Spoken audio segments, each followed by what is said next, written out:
Mesdames et messieurs, bonjour ou bonsoir, tout dépend de l'heure à laquelle vous écoutez cette vidéo chevaux. Je m'appelle Michel Biemton, journaliste web camerounais, et merci de faire confiance à cette chaîne YouTube de l'engagement sociopolitique. Bienvenue dans votre causerie citoyenne sur l'actualité camerounaise et africaine. Bienvenue à la chronique de MBT. Alors, mesdames et messieurs, au cours de cette édition de la chronique de MBT, il sera question de crise anglophone.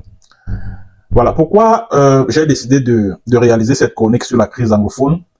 C'est tout simplement parce que ces derniers jours, j'essaie de revenir un peu sur tous les débats télévisés, que ce soit organisés par des médias camerounais ou alors des médias internationaux sur cette crise-là.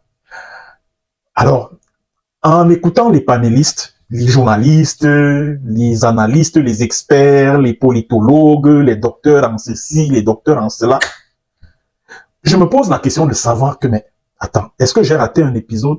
Qu'est-ce que ces gens-ci ne comprennent pas sur la crise? Qu'est-ce que ces gens-ci ne comprennent pas sur les causes profondes de cette crise? Pourquoi au moment où l'occasion se présente, c'est-à-dire que pourquoi au moment où on a cette occasion en or, de dire exactement quelle est la source de ce problème. On fait dans la langue de bois, on tourne en rond. Oh oui, la sécession est montée. Oh oui, ceci, en 1919, la France et l'Angleterre se sont partagés, le Cameroun allemand, oh, c'est monté, descendu, oh, les anglophones du Cameroun se plaignent de marginalisation, oh, ils n'ont pas assez de postes de responsabilité au sein de l'appareil de l'État, oh, ceci, machin, voilà pourquoi ils ont décidé de prendre les armes, oh, que les sécessionnistes ont profité des revendications des avocats, des enseignants, pour vouloir diviser le pays, machin. Oh, c'est-à-dire que vous écoutez toutes ces choses-là. Je ne veux pas parler des reportages qui sont faits, qui sont réalisés par les France 24, les débats animés par RFI. Sur cette, tu te poses la question de savoir que mais c'est moi, Michel Biemton, qui suis dans la mauvaise voie, ou c'est moi qui ne comprends pas ce qui se passe. Qu'est-ce qu'il y a? Pourquoi les gens se plaisent à distiller des demi-vérités sur un problème qui est clair et limpide? Pourquoi? Pourquoi? Et les gens vont jusqu'à dire, oui, Aya Bacho, le leader incontesté de la lutte du mouvement séparatiste. Je dis, ouais, c'est pas croyable. Qui va expliquer à ces gens-ci que Aya Bacho a une influence très marginale sur le mouvement indépendantiste que vous appelez le mouvement séparatiste? Qui va leur expliquer ça? Qui va leur expliquer que le seul leader, c'est-à-dire que la faction la plus représentative de ce mouvement indépendantiste, c'est celle que dirige Samuel Sarko Ikome. Et que les autres là, parce que c'est lui qui a la haute main sur les groupes armés. C'est lui qui donne les mots d'ordre qui sont respectés sur place au terroir. C'est lui qui est capable de lever les fonds dans tous les 13 counties du Southern Cameroun, ce que vous appelez les départements là. C'est Sarko Ikome, c'est son gouvernement. Mais je n'ai jamais suivi, c'est-à-dire que ce soit sur RFI, France 24, je n'ai jamais suivi une interview de Sarko Ikome sur certains médias internationaux. Mais j'en ai suivi quelques-uns, mais c'est rare. Chaque fois que des journalistes étrangers veulent traiter de la crise anglophone, à qui est-ce qu'ils se réfèrent? À Ayaba. Les organismes de défense des droits humains, tels que Amnesty International et puis Human Rights Watch, chaque fois que les ADF, Ambassador Defense Force, commettent des exactions sur le terrain, qu'est-ce que ces organismes de défense des droits humains disent? Ils disent que non, les séparatistes ont fait ceci. Les séparatistes ont tué Agnès Denso, un journaliste qui travaillait à Bamenda. Les séparatistes ont massacré une dizaine de civils à Nacho Bamenda. Alors que les ADF constituent une milice de l'armée camerounaise et que ce sont, c'est-à-dire que ces ADF-là, c'est-à-dire que agissent en supplétif de l'armée camerounaise. Qui va expliquer ça à toutes ces ONG internationales de défense des droits humains? Qui va expliquer ça à RFI, à France 24? Qui va expliquer ça à Human Rights Watch, à Amnesty International? Qui va expliquer ça à tous ces experts-là qui se disent politologues, qui se disent spécialistes de la crise dans les régions du nord-ouest et du sud-ouest, entre guillemets? Qui va leur expliquer ça? Ayabacho est arrêté en Norvège. Oui, vraiment, c'est un début de la lutte contre l'impunité. Quel début de la lutte contre l'impunité? Quel début de la lutte contre l'impunité? Pendant ce temps, les criminels de guerre qui sont à la tête de l'État du Cameroun, ils circulent en toute liberté à travers le monde. Ils vont partout, c'est-à-dire qu'ils circulent librement partout à travers le monde. Ils ne sont pas inquiétés. Et on nous parle du début de la fin de l'impunité. Alors, j'aimerais donc, à l'attention de l'opinion internationale, restituer un certain nombre de faits historiques et des éléments relevant du droit international qui justifient la lutte d'indépendance du peuple anglophone du Southern Cameroun, qui fait de cette lutte-là une cause légitime, qui légitimise la cause des Ambazoniens. Première chose que cette opinion internationale devrait savoir, c'est qu'il n'y a pas de velléité de sécession au Cameroun. Il n'y a pas de velléité de sécession au Cameroun. Il n'y en a pas. Ce qui se passe dans ce que vous appelez les régions du nord-ouest et du sud-ouest, et que moi j'appellerai toujours le Southern Cameroun, est que une population s'est vue gruger au début des années 60, à laquelle on a fait croire que oui, ils devaient joindre leurs frères, que la France et l'Angleterre avaient séparé en 1919, c'est-à-dire que des frères qui habitaient le Cameroun allemand et tout et tout. Mais à la fin, ils se sont rendus compte que les institutions qu'ils avaient sur leur territoire, c'est-à-dire que le gouvernement, le Parlement, le House of Chiefs, les institutions, c'est-à-dire que les juridictions, etc. Bref, la structure étatique qui existait à l'époque sur leur territoire au moment de la soi-disant réunification a complètement disparu. Et c'est cette structure dont le combat que mènent les Ambazoniens à ce moment consiste à rétablir cette structure étatique qui existait à l'époque. Ce n'est donc pas la sécession. Donc ils ne sont pas des sécessionnistes. On peut le dire des Biafrais au Nigeria, oui. Parce que le Biafra, c'est une partie du Nigeria. Quand le Nigeria obtient son indépendance le 1er octobre, je crois, 1960, le Biafra était partie intégrante de ce territoire-là. Ce qui n'est pas le cas de la République du Cameroun. Quand la République du Cameroun obtient son indépendance le 1er janvier 1960, le Southern Cameroun, ce que vous considérez aujourd'hui comme étant les régions du nord-ouest et du sud-ouest, n'en faisait pas partie. N'en faisait pas partie. Mesdames et messieurs, j'aimerais qu'on reparte à la source de ce problème-là. Le problème anglophone. J'aimerais qu'on reparte parce que j'ai suivi les débats ces derniers jours. Du moins, j'ai réécouté, hein. J'ai fait un flashback sur tout ce qui a été organisé comme débat dans des médias camerounais et même étrangers. J'aimerais qu'on reparte à la source du problème. Ce que vous devez retenir de prime abord, c'est que en 1946, lorsque l'Angleterre hérite la tutelle sur le Cameroun britannique, je ne parle pas du Southern Cameroun, mais du Cameroun britannique, de l'ONU. C'était le 13 décembre 1946. L'Angleterre entreprend de diviser le British Cameroun en deux. Northern Cameroun, Southern Cameroun. C'est-à-dire que ce qui est constitué aujourd'hui comme étant, entre guillemets, je dis bien entre guillemets, les régions du nord-ouest et du sud-ouest. Le nord du Cameroun, Northern Cameroun a été intégré au Nigeria comme une partie, comme une division administrative du Nigeria, de ce pays-là. Tandis que le Southern Cameroun a été incorporé au sud-est du Nigeria. Sauf que le Southern Cameroun jouissait d'un statut particulier, d'une quasi-autonomie. Parce que le Southern Cameroun avait un statut particulier avec un gouvernement local, des députés, etc., etc.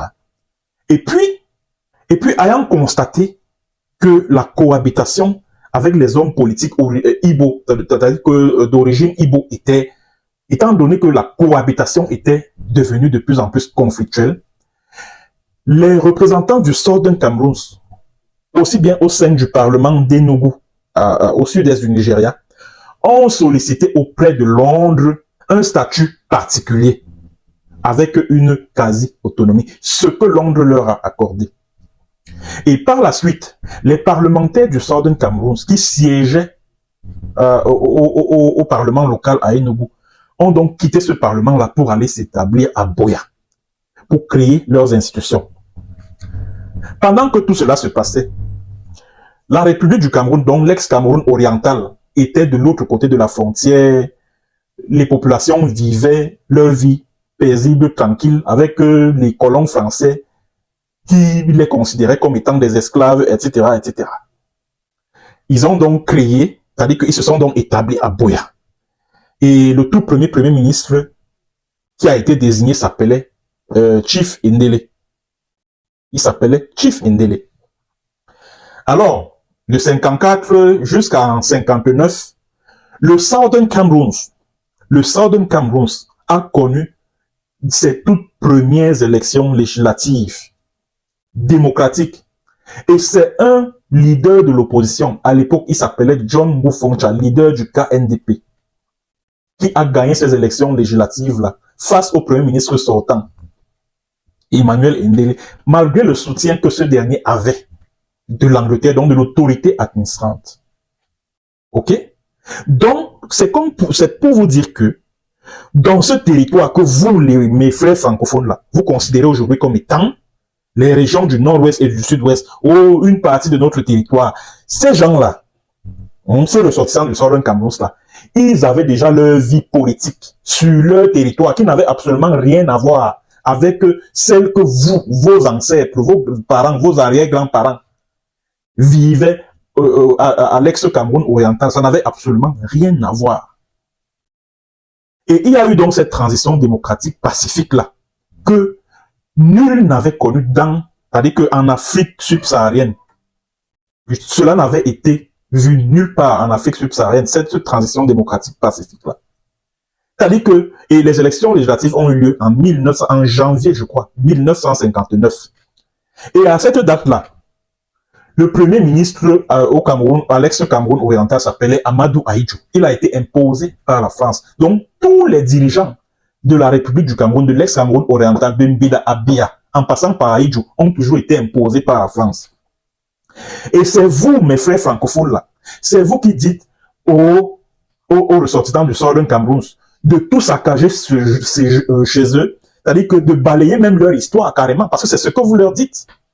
Que laissez vos histoires que vous avez connues en 1959, laissez tomber votre parlement là, laissez tomber votre gouvernement, laissez tomber tout, les House of Chiefs et tout ça là. Laissez le premier ministère, laissez tomber, venez nous rejoindre ici, dans la République du Cameroun. Vous êtes des Camerounais de gré ou de force. Donc, ils vont abandonner leur dynamisme démocratique qu'ils vivaient déjà sur leur territoire pour venir se joindre à un pays ou alors un territoire qui n'a jamais connu des élections démocratiques depuis son existence. Et j'aimerais revenir sur l'historique du plébiscite de 61.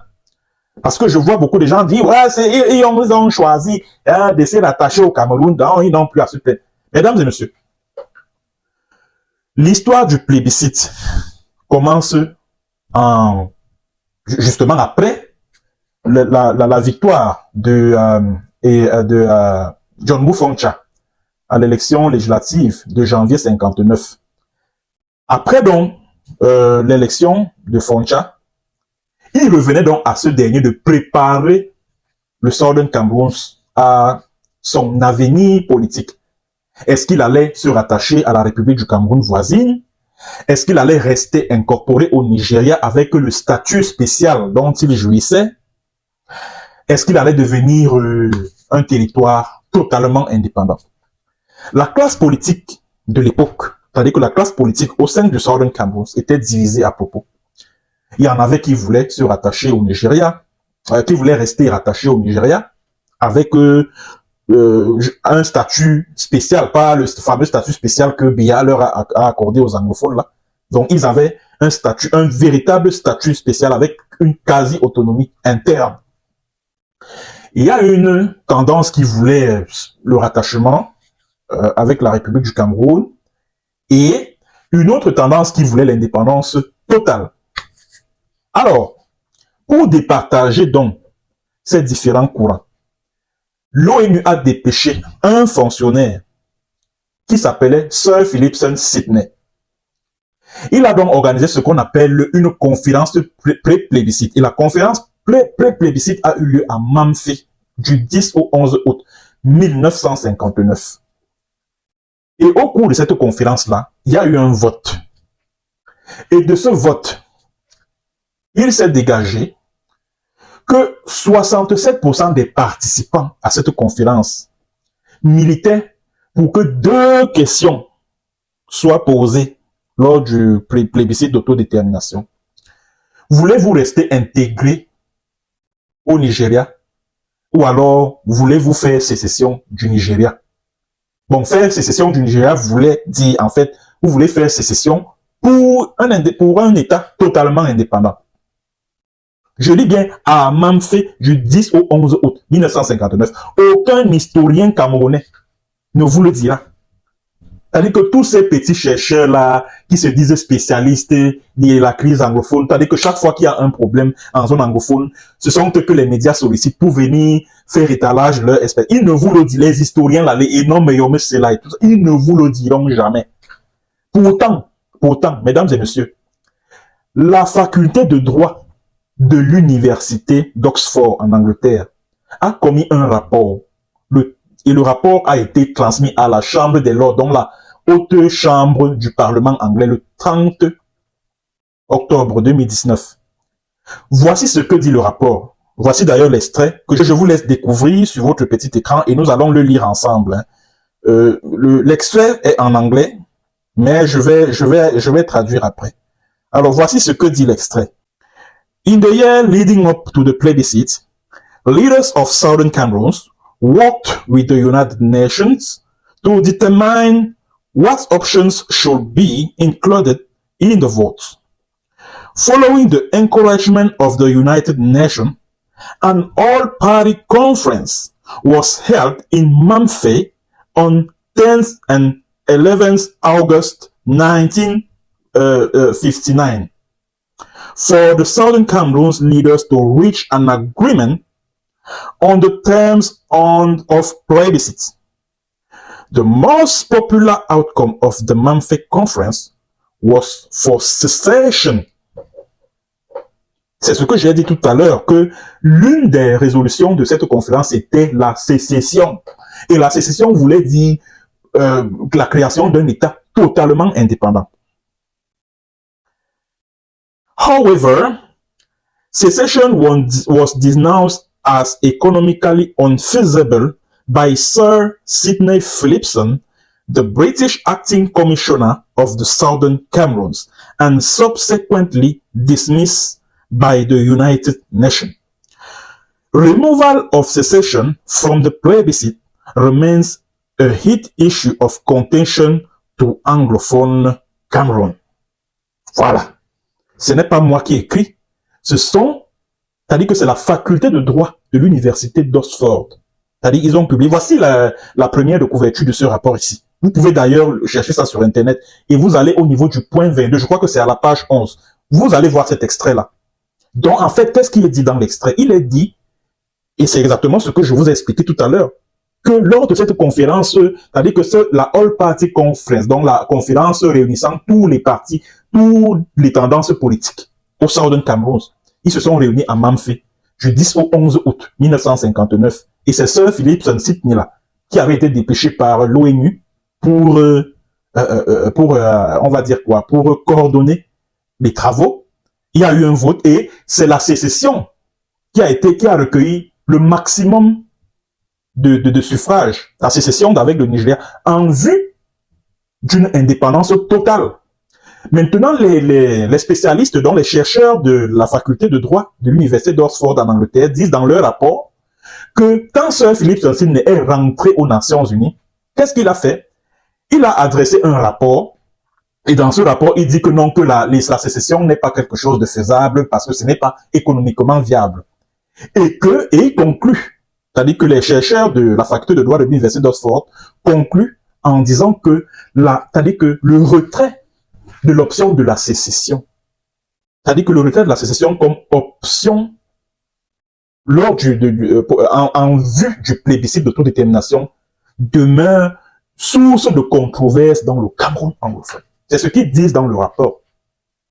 Donc le fait pour les ambazoniens de militer pour l'indépendance, là, c'est avec raison qu'ils le font. Et je tiens à rappeler que ce rapport a été rendu public le 30 octobre 2019 et il a été transmis à la Chambre des Lords, qui est la chambre haute du Parlement anglais. Donc le fait pour les ambazoniens, là, les Southern Cameroonians, là, de revendiquer l'indépendance, c'est légitime, puisqu'il y avait déjà une structure très bien établie dans ce territoire. Ils avaient un gouvernement, comme le Cameroun oriental. Ils avaient un premier ministre comme le Cameroun oriental. Ils avaient un parlement comme le Cameroun oriental. Donc le fait pour eux de revendiquer l'indépendance là n'a rien d'illégal. N'a absolument rien d'illégal. Au contraire, c'est la République du Cameroun qui n'a pas respecté ses engagements à l'international. Et je vais vous expliquer comment. Après donc la conférence de Mamfe, du 10 au 11 août 1959, et puis le retrait de l'option de l'indépendance totale, parce que certains historiens nous disent, se contentent juste de dire que non, lors de l'Assemblée générale des Nations Unies, je crois, du 6 octobre 1959, l'option de l'indépendance totale a été exclue. Et ils ne remontent pas aux origines. C'est-à-dire qu'ils ne donnent pas les raisons valables pour lesquelles cette option, la third option, comme les anglophones eux-mêmes appellent ça, avait été exclue. Ils se contentent juste de dire que non, ça a été exclu. Donc, on a donc exclu la sécession là pour introduire le rattachement à la République du Cameroun. Ce qui n'était pas conforme à l'article 73 de la Charte des Nations Unies,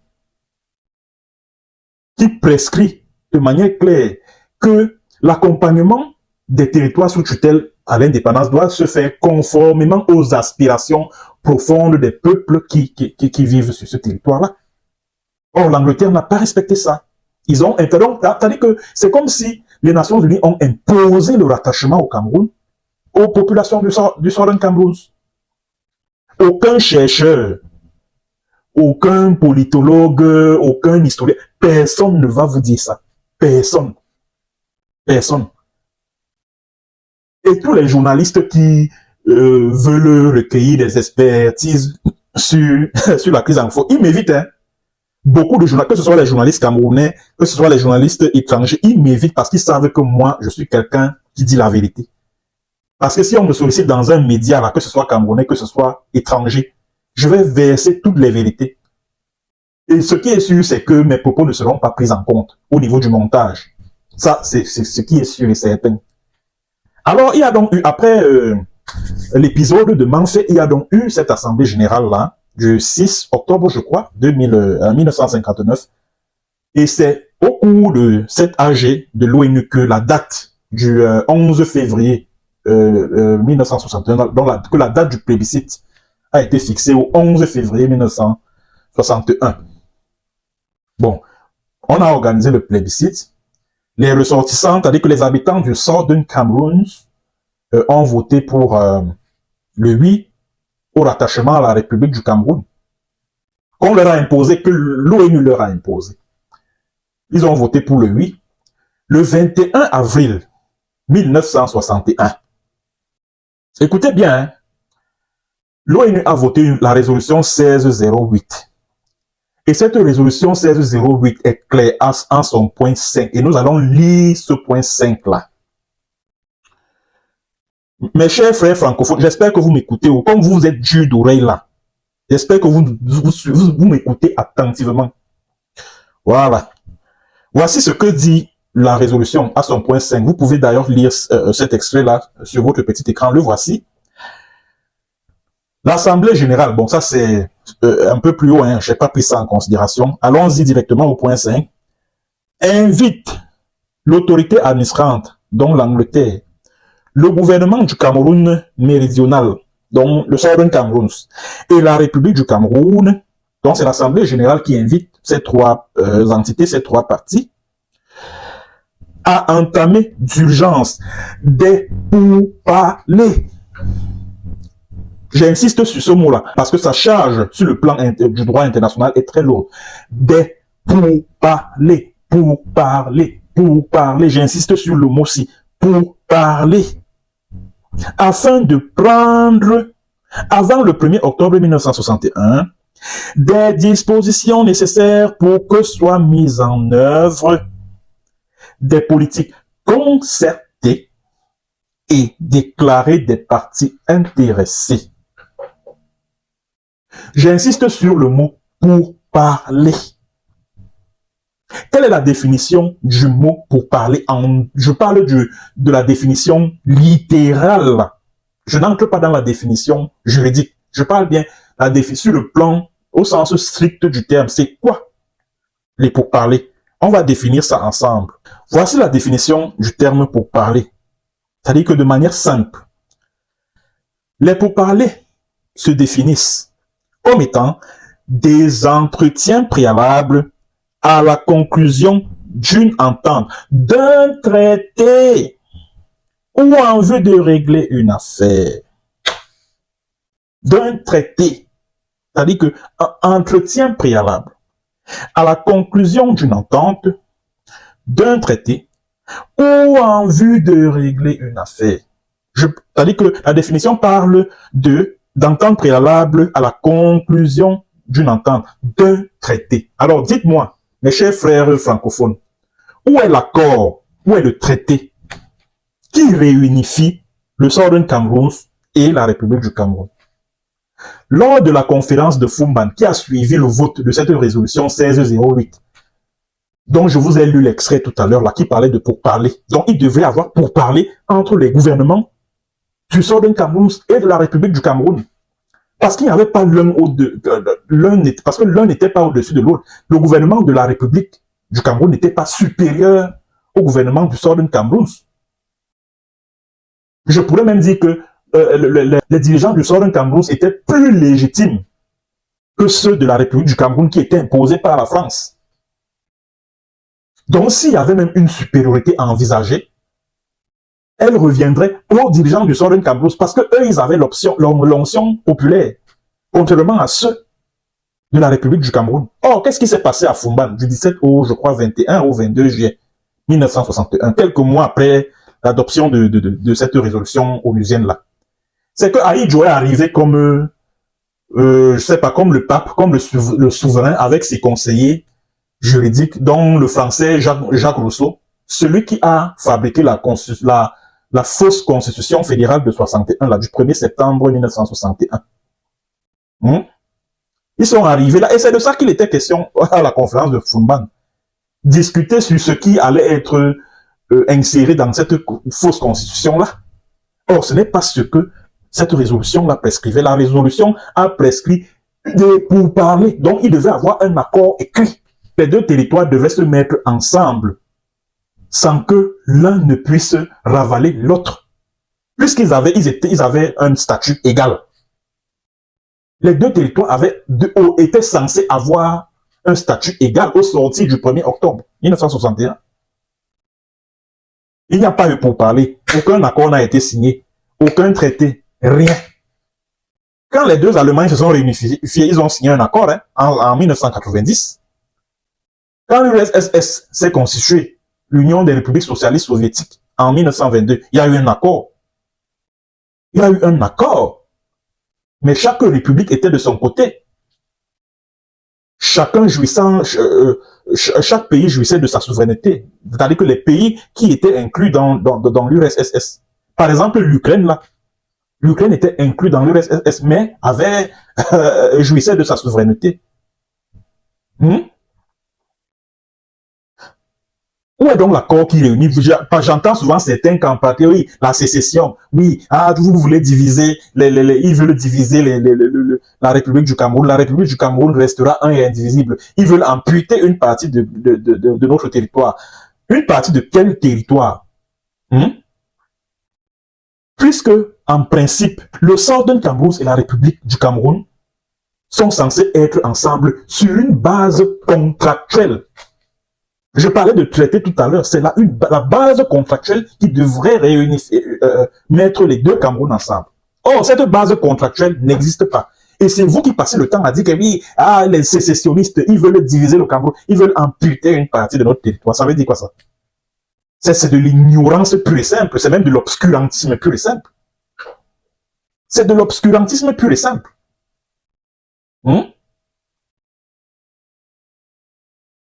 Et ce qui s'est passé à Fumban là, c'était la massacre. Vous avez, c'est-à-dire que Ahidjo et les Jacques Rousseau et les membres de sa délégation, ils ont commencé à discuter de la constitution qui était appliquée, c'est-à-dire que qui était en vigueur dans la République du Cameroun et qui n'était pas opposable aux ressortissants du Southern Cameroun. Or, Amadou Ahidjo s'est comporté au cours de ces travaux-là, comme si les dirigeants du Southern Cameroun, les représentants du Southern Cameroun étaient ses subordonnés, étaient des citoyens à part entière de la République du Cameroun.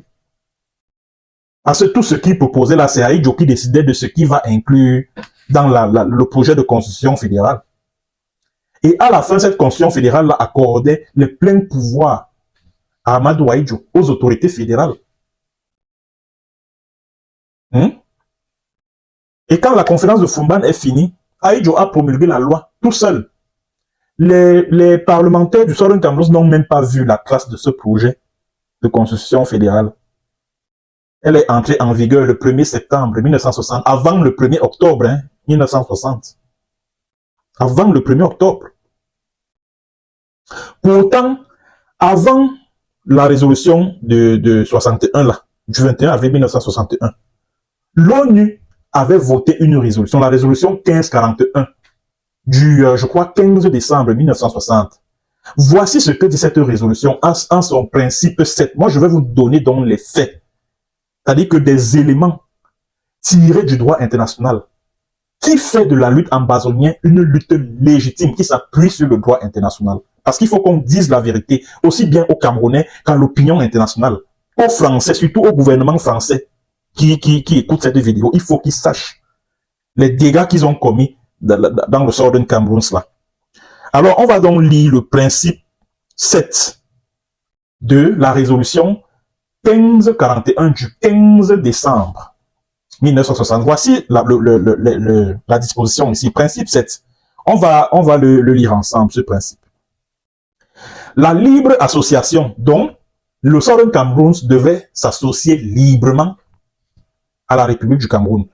La libre association doit résulter d'un choix libre et volontaire des populations du territoire en question, exprimé selon les méthodes démocratiques et largement diffusées. Elle doit respecter, donc c'est-à-dire que la libre association doit respecter l'individualité et les caractéristiques culturelles du territoire et de ses populations et conserver aux populations du territoire qui s'associent à un État indépendant la liberté de modifier le statut de ce territoire en exprimant leur volonté par des moyens démocratiques selon les méthodes constitutionnelles. Je ne sais pas si on se comprend. Ça veut dire que en 1961 là, un traité aurait dû être signé entre les deux gouvernements en conformité avec cette résolution de l'ONU. Donc l'ONU et l'Angleterre, qui était l'autorité administrante, auraient dû veiller à ce que cette association, dont ce que vous appelez la réunification là, avec la République du Cameroun, conserve au peuple du Southern Cameroun le droit de modifier son statut suivant les règles démocratiques. Donc ça veut dire que le peuple du Southern Cameroun devait avoir le droit de dire que, écoutez, nous n'avons plus besoin d'être associés à la République du Cameroun, nous voulons changer de statut en devenant un État totalement indépendant, dont les revendications ambazoniennes sont légitimes au sens du droit international. Et surtout qu'aucune base légale ne vous lie à eux. Il n'existe aucune base légale entre le Southern Cameroun et la République du Cameroun. Alors vous allez revendiquer la juridiction sur ce territoire-là. Sur quelle base juridique? La République du Cameroun n'a aucune juridiction. sur ce territoire-là, le Southern Cameroun? Aucune. Aucune. Ce sont les faits. Ce sont les faits. On va lire la suite. C'est-à-dire que ça, c'était le point A qu'on a lu là. Maintenant, on continue avec le point B. Le territoire associé, écoutez bien, hein, et le territoire associé ici, c'est le Southern Cameroun, doit avoir le droit de déterminer sa constitution intérieure sans ingérence extérieure. Ça, ce sont les textes de l'ONU qui le disent. Ce n'est pas bien ton. Vous-même, vous êtes en train de lire. Ce n'est pas moi. Vous pouvez aller fouiller. Résolution 1541 du 15 décembre 1960. Allez fouiller. Principe 7, c'est là, en français. C'est là. Je n'ai rien inventé. Je n'ai rien fabriqué. Vous pouvez aller fouiller vous-même. Même le rapport de l'université d'Oxford, là, la faculté de droit. Je vous ai présenté la première de couverture. Vous pouvez aller fouiller. Le titre, tout est là. Vous pouvez aller fouiller. C'est la preuve que je ne vous raconte, quand je me place devant vous pour vous parler, je ne vous raconte pas des histoires. Je prends la peine de fouiller, de fouiller, de mener des recherches, de collecter des informations auprès de sources fiables avant de m'adresser à vous parce que je vous respecte en tant que followers. Je ne peux pas venir vous raconter des histoires à dormir debout. Je ne suis pas influenceur. Je ne suis pas lanceur d'alerte. Je ne suis pas... Bref, je ne fais pas dans des histoires de ragots de Soukati. Non. Ici, cette plateforme, c'est pour des intellectuels, des gens qui peuvent s'élever sur le plan intellectuel. Je ne suis pas un fanatique de quoi que ce soit. Je ne suis pas un partisan de la sécession. Je viens de vous démontrer que les revendications des anglophones sont indépendantistes et n'ont absolument rien à voir avec la sécession. Absolument rien à voir. Et il est tout à fait vrai de parler d'une annexion du Southern Cameroun par la République du Cameroun au regard de ce que je viens de vous présenter comme fait historique, comme élément juridique. Les populations du Southern Cameroun subissent bel et bien une annexion en bonne et due forme. Il est tout à fait vrai de parler d'annexion. Alors, que dit le point B? Le territoire associé doit avoir le droit de déterminer sa constitution intérieure sans ingérence extérieure. Ça veut dire quoi?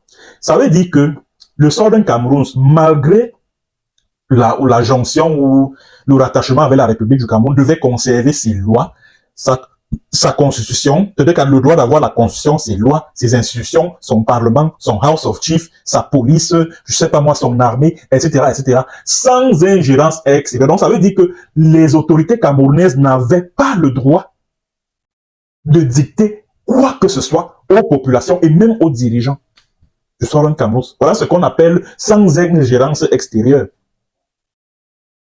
Et sans ingérence extérieure, ça s'applique également à la République du Cameroun, à laquelle se rattachait, à laquelle s'associait le Southern Cameroun. La situation du Northern Cameroun était différente. Le Northern Cameroun avait voté pour s'intégrer au Nigeria. Et cette résolution sur la 1541 là, a prévu des implications lorsqu'un territoire non encore autonome intègre un État indépendant. Parce que cette résolution donne trois options: l'indépendance totale, l'indépendance en s'intégrant et l'indépendance en s'associant. Et le Southern Cameroun a choisi l'indépendance en s'associant à la République du Cameroun. Du moins a été contraint, parce que je vous ai dit tout à l'heure que les Nations Unies ont annulé l'option de l'indépendance totale parce que c'est ce que les populations de là-bas, dans leur majorité, avaient choisi qu'on leur pose comme question lors du plébiscite d'autodétermination. Voilà. Donc, le combat que mènent les Ambazoniens n'a absolument rien à voir avec la sécession. Absolument rien à voir. Selon la résolution dont je viens de faire lecture, la résolution 1541, cette résolution-là leur donne le droit de modifier leur statut, donc de passer de territoire associé au Southern Cameroun à un territoire totalement indépendant. Ils ont ce droit. Et cette résolution parle de non-ingérence. Donc ça veut dire que Ahidjo n'avait pas le droit de décider que non, il faut dissoudre le House of le Parliament du Southern Cameroun, il faut dissoudre le House of Chiefs, il faut dissoudre le gouvernement, il faut tout balayer au Southern Cameroun de manière à ce que le Southern Cameroun devienne une partie de la République du Cameroun. Ça s'appelle de l'annexion. De l'annexion, et c'est injuste, et il est tout à fait normal que ces populations-là résistent à cette annexion-là. par tous les moyens possibles. Par tous les moyens possibles. Et c'est tout à fait normal. Après, vous venez nous parler de quelle sécession? Quelle sécession? De quelle sécession parle-t-on ici? Les gens vont venir, oui, pourquoi tu t'arrêtes seulement à un niveau de 1919? Avant, il y avait le Cameroun allemand. Les juristes disent que nul ne peut se prévaloir des droits acquis. Se prévaloir des droits acquis, ça veut dire que quoi? Il y a une modification d'une situation dans un pays ou alors d'une loi. Mais tu veux te prévaloir de la situation antérieure à la modification. C'est ce que les juristes disent, se prévaloir des droits acquis. Hein? On vous parle de ce qui s'est passé dès 1919 et qui a eu un impact sur ce qui s'est passé après. Vous dites non, vous savez, le Cameroun allemand était un machin. C'est des conneries, c'est des bêtises. Dans ce cas, pourquoi vous ne revendiquez pas toutes ces parties du Cameroun allemand qui sont allées au Congo, en RDCA, au Tchad, je sais pas moi, au Gabon, en Guinée équatoriale? Pourquoi vous ne revendiquez pas ces portions du Cameroun allemand? Et les tenants de cette thèse-là oublient que avant 1884, avant la conférence de Berlin, il y a eu la baie d'Ambas que Alfred Sacker s'est établi là au niveau de la Limbe, là, ce que vous appelez Limbe aujourd'hui, là, à Victoria. Que c'était un dépôt d'esclaves libérés. C'est-à-dire que le Southern Cameroun, là, c'est un embryon de la baie d'Ambas que Alfred Sacker là, avait découvert. C'était en 1854, avant même que les Allemands n'arrivent au Cameroun, à Douala. Et l'Angleterre avait rattaché cette portion du territoire au Cameroun allemand en 1887. Et les historiens camerounais, intellectuellement malhonnêtes qui sont, ne soulignent pas ça. Voilà pourquoi la crise perdure. Parce que les intellectuels camerounais, les journalistes camerounais ne disent pas la vérité sur ce conflit, sur cette crise. On refuse de dire la vérité. On refuse de regarder la réalité en face. On se contente des demi-vérités.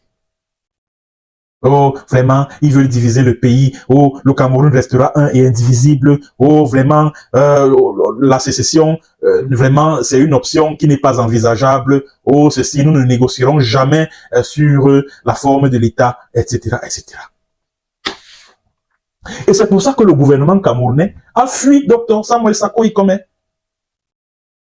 Pourquoi le gouvernement camerounais fuit Dr Samuel Sako Ikome, le vrai président des Ambazoniens? Parce que les autres, là, moi, je ne les considère pas.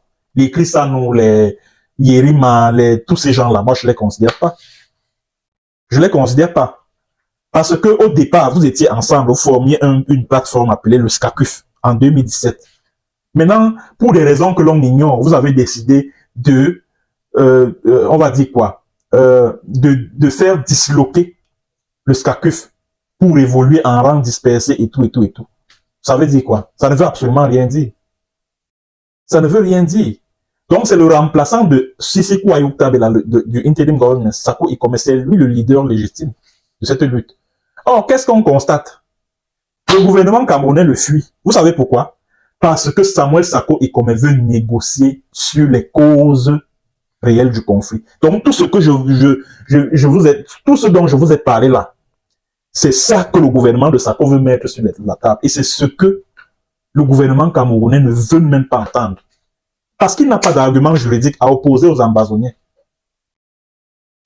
Or, sur le terrain juridique, sur le terrain du droit international, les Ambazoniens battent les dirigeants de la République du Cameroun à plat couture. Ils auront quoi à dire? Ils n'auront rien à dire. Rien. La base légale de ce que vous appelez, de votre République du Cameroun, là, à quelle base légale?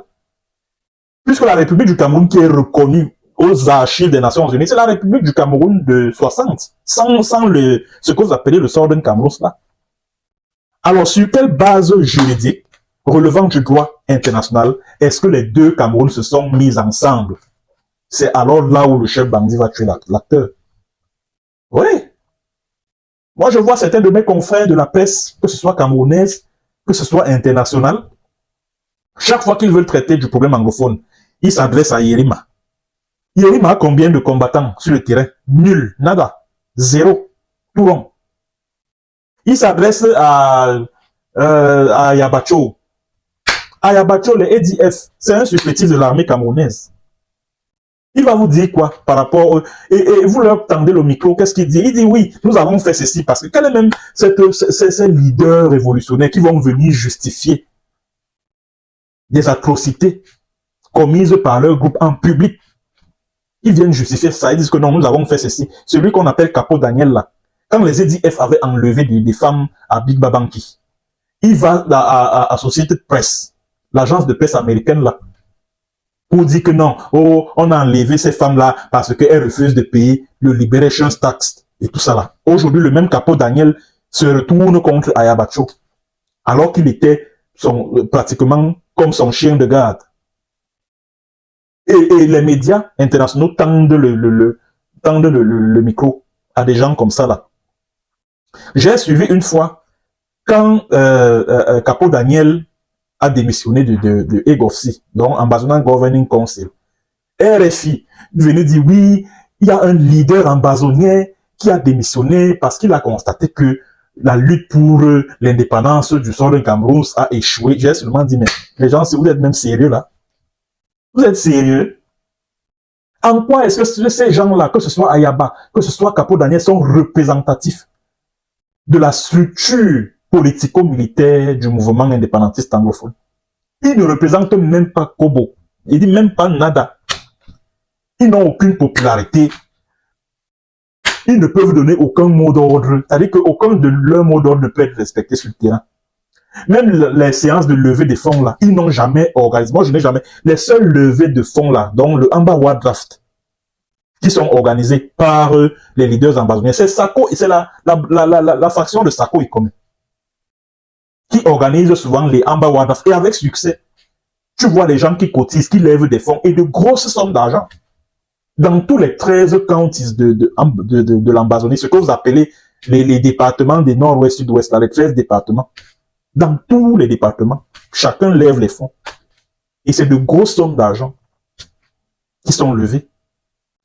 Le EGOFC d'Ayabacho a déjà organisé un fundraising pour quoi que ce soit. Moi, depuis que je suis ce conflit, je n'ai jamais vu. Jamais. Jamais. Et vous voyez le EDF là, avec du matériel roulant, avec des armes dernier cri, avec les tenues et tout. Vous pensez que ça sort d'où? Ce sont les dotations de l'armée du Cameroun qu'ils utilisent comme ça là. Puisque EDF combat aux côtés de l'armée camerounaise, je vous avais dit ici sur cette chaîne que quand il fallait neutraliser le général Tchacha du bureau, c'était en février là, ou janvier ou février 2020, c'est les EDF qui avaient déblayer le chemin. Donc, ce sont eux qui servaient de guide aux soldats du BI qui sont allés neutraliser le général Tchacha. Et le général Tchacha commandait le Blue Warriors qui était sous le commandement. Donc, c'était un groupe armé qui contrôlait le interim government de Sako Ikome. Et je me souviens, j'avais reçu un vocal du même Capo Daniel qui disait aux combattants de EDF que voilà, et qu'ils ne doivent pas attaquer les convois de l'armée parce que il faut qu'il soit accompagné pour une opération dont l'objectif sera de neutraliser le général Tchacha, un truc de ce genre. Voilà. Et c'est à eux que les spécialistes là, hein, les politologues, les historiens, les journalistes se réfèrent quand ils veulent traiter du problème ambazonien. Ce soit là leur référence là-bas, les Ayabacho ou les Yerima, et consorts, les voilà là-bas. Et voilà. Voilà leur référence. Ah, qu'est-ce que vraiment de Dieu, c'est terrible. C'est terrible. Et c'est tant qu'on va persister dans ce mensonge-là, tant qu'on va persister dans ça, tant qu'on va refuser de regarder la réalité en face, le problème anglophone là va perdurer sur des générations. Ok? Tant qu'on ne combat pas ce mal à la racine, ce problème-là va perdurer. Que les médias camerounais et étrangers continuent à m'inviter, je vais continuer à dire la vérité sur ce conflit. Ce n'est pas grave. Parce que je suis au courant que beaucoup de journalistes, de confrères au Cameroun, hein, beaucoup plus, ont voulu me solliciter pour donner mon avis sur sur des questions relatives à la crise anglophone. Mais ils en ont été dissuadés parce qu'on leur a dit que je ne suis pas crédible, oui, que je suis un pro, machin, etc., etc. Voilà. Voilà. On refuse de dire la vérité, de dire exactement où se trouve le problème, pas de quelle marginalisation. Quelle marginalisation? Que les anglophones sont marginalisés. Est-ce que c'est ça le problème? Ce n'est pas ça le problème. C'est plutôt la conséquence de l'annexion du Southern Cameroun par la République du Cameroun. Ils se sont retrouvés dans un territoire, dans un pays qui leur est étranger et dans lequel ils sont minoritaires. Et c'est parce qu'ils sont minoritaires que forcément ils se sentiront un peu exclus, marginalisés du fait de leur nombre. Donc, c'est-à-dire que la marginalisation n'est même pas le fait du gouvernement camerounais, c'est la conséquence logique de l'annexion qu'ils subissent, de la politique d'assimilation orchestrée par Yaoundé et Paris que les ressortissants de Southern Cameroun subissent depuis des décennies aujourd'hui. Ah oui, c'est de cela qu'il s'agit. Voilà donc les vérités qu'on vous cache. Le combat des Ambazoniens est noble. Il est noble, il est juste, il est légitime, parce qu'il s'appuie sur le droit international. Vous les Camerounais qui me regardez là, les francophones là, posez la question à Paul Biya, à Ferdinand Gongo, à Betty Assomo, à Tananji, à Ngumo Robins, le nouveau patron de la DGRE, au colonel Joël-Émile Bancu de la division de la sécurité militaire. Demandez-leur de vous fournir la base juridique de l'union entre le Southern Cameroun et la République du Cameroun en 61. Demandez-leur ça. Il faut leur poser la question. Avant de dire que oui, l'ordre régnera notre... Quel est votre territoire? Quel est votre territoire? Votre territoire s'arrête en République du Cameroun. Point. Quand vous traversez le Mungo, c'est que vous avez traversé une frontière internationale. Puisque cette frontière-là n'a jamais été levée. Elle n'a jamais, elle existe encore jusqu'aujourd'hui, jusqu'à ce moment où je réalise cette chronique. La frontière internationale, je précise, elle existe toujours. Donc les Camerounais qui m'écoutez là, vous qui habitez Douala, Bonabé là, sachez que quand vous franchissez le pont du Mungo, c'est que vous avez franchi une frontière internationale. Quand vous vous retrouvez à Tiko là, c'est que vous êtes déjà en territoire étranger. Vous comprenez ce que je dis? Voilà. C'est donc, mesdames et messieurs, ce que j'avais à dire concernant les ressorts, les sources lointaines du problème anglophone au Cameroun. J'espère que cette chronique permettra de lever certaines incompréhensions, permettra de jeter une once de lumière sur les causes profondes de ce conflit qui dure et perdure. Merci d'avoir suivi. N'oubliez pas de partager, de surpartager la vidéo. Allez, une fois encore, joyeux Noël à vous et à vos familles nombreuses. Surtout, mangez bien, mangez équilibré. Ne vous empiffrez pas parce que, vous savez, la bouffe, c'est comme un médicament. Quand vous y allez d'overdose, ça peut vous créer des dommages au niveau de votre organisme. Merci et à très bientôt pour une autre édition de votre chronique, la chronique de MBT. Allez, portez-vous bien, au revoir.